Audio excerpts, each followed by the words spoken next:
Hello everyone, welcome back to Let's Learn con Maria Angel, and today I bring you another video about 10 meanings of a word or 10 other meanings of a word. And in this case, we're going to be talking about the word hand. That's right, we have two of them. They are a part of our body, but did you know that the word hand can have other meanings? And today I'm going to talk to you about these 10 different meanings that this word can have. I'm going to be explaining the meaning and giving you some sentences so that you can know how to use it. So if you're interested, stay watching this video.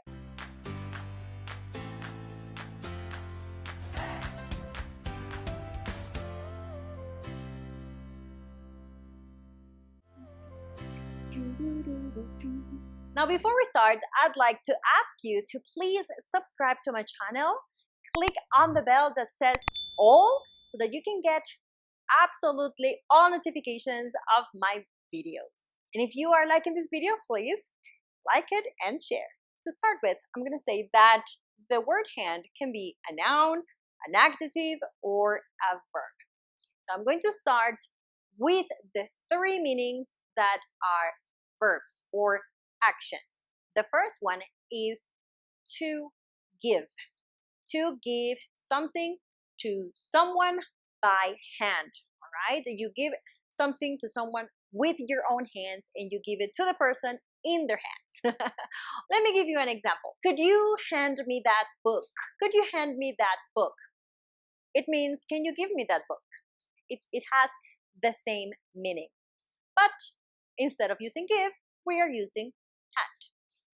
Now, in the second example, you can say, she handed in the report to the teacher. She handed in the report to the teacher.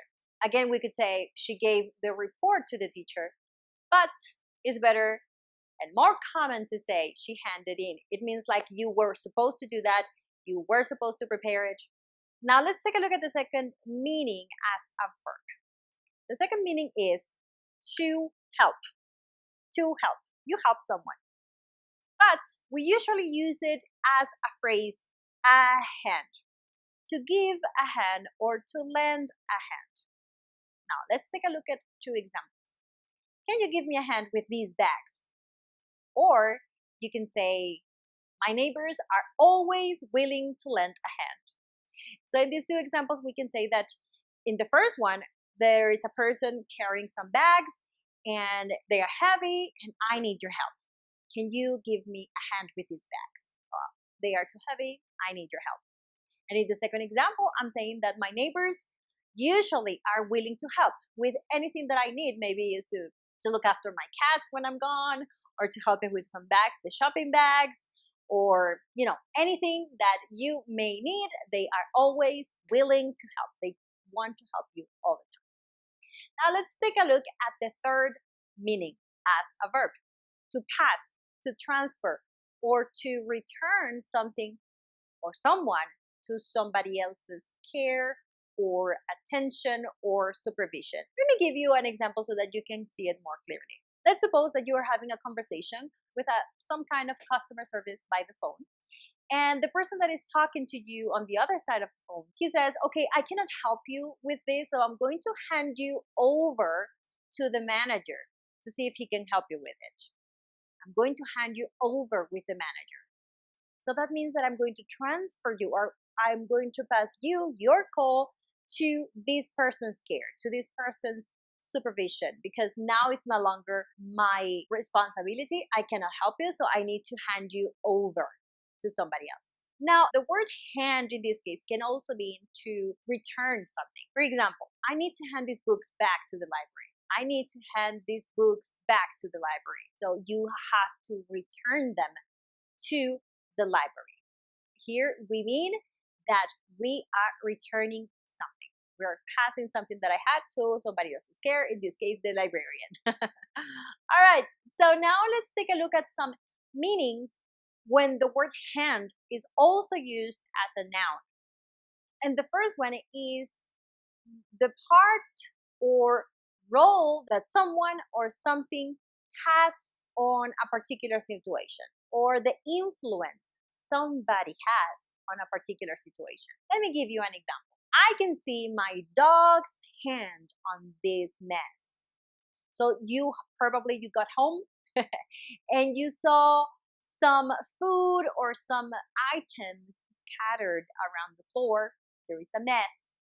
And you have your dog, you know your dog's personality, and you can see his role or his part in that particular situation. What was his influence? Now let's say another example. I can see Katie's best friend's hand on her grades because she is improving a lot. I can see Katie's best friend's hand on her grades because she is improving a lot. So in here, we say that Katie's best friend, it's influencing or it has some kind of role or part on the other person's grades at school because she is improving. And we know that Katie's friends always has good grades. So now you can see the influence on her grades. You see? Now the next meaning as a noun is the clock hands, right? So all those little needles that point to the hours or to the minutes or to the seconds are called hands. Let's take a look at an example. Clocks usually have an hour hand, a minute hand, and a second hand. That is the easiest example that I can give you. Yeah. Or my daughters just learned how to read the clock's hands. Good. Let's take a look at the next meaning as a noun. And it could mean a set of cards dealt to a person. You are playing poker and then you see your cards. Ooh, I got a good hand. It means like you have a good set of cards and that you may win this game because the cards are good. Or maybe they are bad. I have a bad hand this time. I'll pass. The cards that you are dealt are hand. Now the next meaning, it's also related to playing cards, to a game. But in this case, it's not the hands, the cards that you have, but the stage of a game, right? Maybe when you are playing a game, you have different stages. You dealt the cards, and then you finish this round. That is a hand. You wait for everybody to play, and at some point, that stage is going to be over. So you could say, I'll have to leave after this hand. I'll have to leave the game after this hand. Because maybe you don't have more money to bet, or you have to go anyway, so I'll have to leave after these hands. So here we are not referring to the set of cards, but we are referring to the stage of the game. We also call it hand. How confusing is that? Now just let me give you another example. Who dealt the last hand? Who dealt the last hand? It means like who gave or who handed. Again, you can use the verb and here. Who handed the last cards? Who dealt the last hand? Now, meaning number 8 as a noun, it means a worker or an operator that is a helper. Okay, a person who helps or assists in something. For example, he is a farm hand, or he is the engineer's hand, or he's the carpenter hand. So we have a carpenter and he has an assistant, a person who helps him. But he's not the carpenter. He's not the main person in charge of the job. He is just a person who helps. Another example could be all hands on deck. All hands on deck. That could be the captain of a boat, of a ship, and he says all hands. It's not your hands. It's all the people, all the sailors on the boat, on the deck, right? He is calling them all. All right, so let's take a look at the last meaning of the word hand. No, it's not the last one. Let's take a look at meaning number 9. Meaning number 9 is when something it's made by a person and not a machine. Something that is made by hand.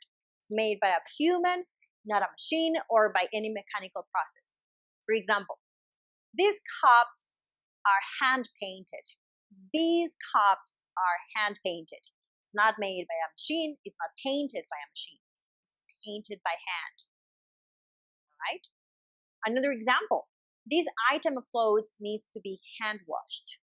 This item of clothes needs to be hand washed. Means that you can't wash it in the washing machine.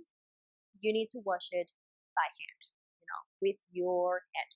And usually here we are using it as an adjective, right? The word hand goes before a noun. Hand washed, hand painted, hand made. Okay? Very easy.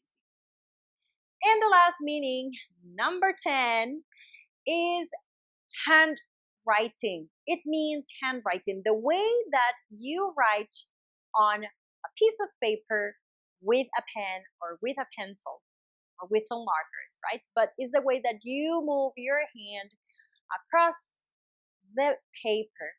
Sometimes you can have a good and neat handwriting. Sometimes you can have an ugly one.